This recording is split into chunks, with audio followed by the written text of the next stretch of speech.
Hey guys, how you doing? I forgot to hit the freaking record button, but anyways, oh man, good morning. It's Chris Rod, Sun City Lawn Care. Today we're talking about what you should be doing to your lawns, your Bermuda grass lawns, okay, or your southern grass types for that matter. If you've got a northern grass type, you should have already done a couple applications, but today's video is primarily what you need to be doing with your Bermuda lawns. And that's primarily going to be pushing growth, okay? These next 2 months, April and May, they're coming out of dormancy these first 2 weeks. Typically here in El Paso, that's when that occurs, okay? Some lawns are gonna be greener than others. If you haven't started watering, you need to get on the ball, okay? Normally throughout the winter, you're gonna wanna water anyways, okay? That's so that the root systems don't dry out. And if you shut your water off, that's fine too, if you're in an area that gets a lot of rain. But here down in, over in West Texas, we don't get a lot of rain. So you keep watering, that's gonna help with the green up. But today's application, okay, we're gonna be pushing growth. That's what the video is about today. And before I continue, about 95% of you guys aren't subscribers, man. Hit that like button, hit that subscribe button, give you guys some love, man. Join the info, hit the bell notification. That way every time I make one of these videos, you guys get notified and get up to speed. So we're gonna be pushing growth, okay? My Bermuda comes out of dormancy a little sooner than others in El Paso. That's because I do a supplemental feeding of some macronutrients, some humic acids, some sea kelp during the early part of the year. And now Bermuda's out of dormancy, guys. It's time to start pushing growth. That's what you should be doing right now. If you haven't already started watering, get that going, get the fertility down. Today we are applying, and if you guys have been following my channel, you'll know that I've been in the process of bringing down my pH. So I use ammonium sulfate. The only way that you know that you need to adjust your pH is if you guys already did your soil test. If you haven't done that, you need to backtrack to some previous videos, get a soil test done, okay? And then that way you know what kind of fertilizer to apply. You gotta remember there's different types of fertilizers, there's different types of nitrogen. For example, urea, ammonium sulfate, ammonium nitrate, things of that nature. And so because of my soil test, I know I have a high pH, I'm alkaline, so I'm bringing it down, therefore I use ammonium sulfate, okay?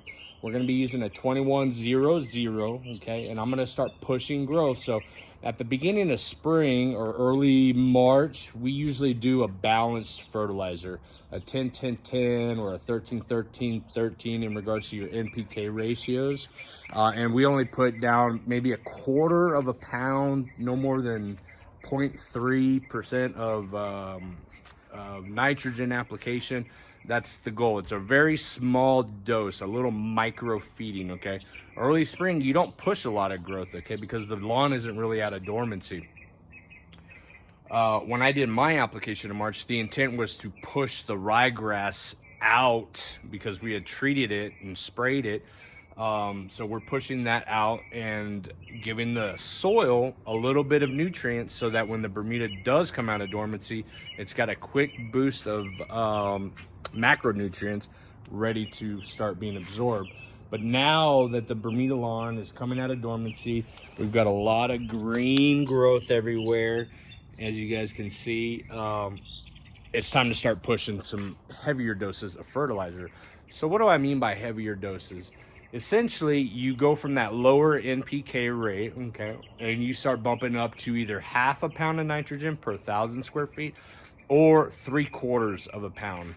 So that's 0.75. So for example, we have a 2100 ammonium sulfate. So we're gonna be using 3.5 pounds. All you do is you take the amount of pounds, multiply that times the 21 or what's in the bag, which means there's 21% of nitrogen in that bag of fertilizer. That's gonna give me a little less than 3/4 of a pound per 1,000 square feet. After that, we get the fertility in. I'm gonna start addressing or continue to address these spots, these brown spots. All these brown spots is where my pet did his business, both dogs, throughout the winter, okay? And it really wreaked havoc. It does not look good at all.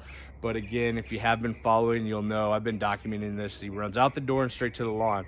Well, what we've done, and it would be a lot worse, but what I've done is I've transitioned from him being able to urinate inside of my gorgeous Bermuda grass to my food forest area, okay? If you guys haven't checked those videos out, tune into that, because we do some gardening here at the house. And what I've done essentially is I've removed all the rocks, and I've laid down mulch, okay?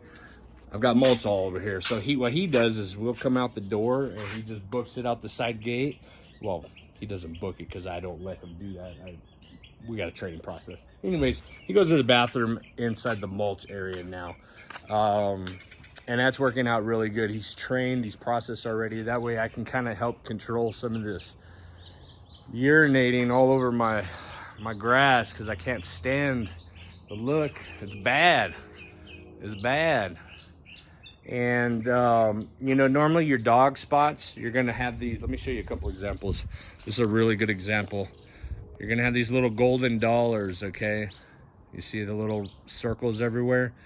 Okay, that would be a good indication that that's urine. But what I can tell you is that was his primary area as a puppy, just straight out. Now you may be thinking, well, Chris, maybe it's fungus.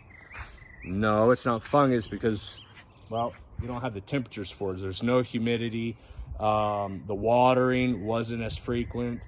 It is possible to get fungus early springtime, but you know, that's just not going to happen here in West Texas. We don't got the rain for it. We got the cooler temperatures, but there's no there's very minimal humidity. So outside of that, after after I put down the fertilizer, to address these issues, to get to my ultimate point, outside of pushing growth, is I'm going to go ahead and start doing every beginning of the month. What I do is I do my supplemental feedings with my next level fertility program, meaning I'm going to be adding some humic acid and some micronutrients, okay? I go a little heavy in these areas because where that Bermuda is kind of, thinned out from the dog urinating all over the place. We're going to start pushing growth. Again, that's the goal of April and May. You're pushing a lot of growth. That way everything fills in nice and thick. We're going to get back into our routine mowing, probably 3 times a week like we did last season. Keep it short so that Bermuda spreads nice and thick on a lateral, get those stolons going. Outside of that, I really didn't have much for you guys other than that. Kick off your lawn care program if you haven't started it, and if you haven't subscribed, please give me a subscribe. And if you got questions or comments, whether it be pertaining to the lawn or the garden, give me a holler. You guys take it easy. Enjoy your weekend.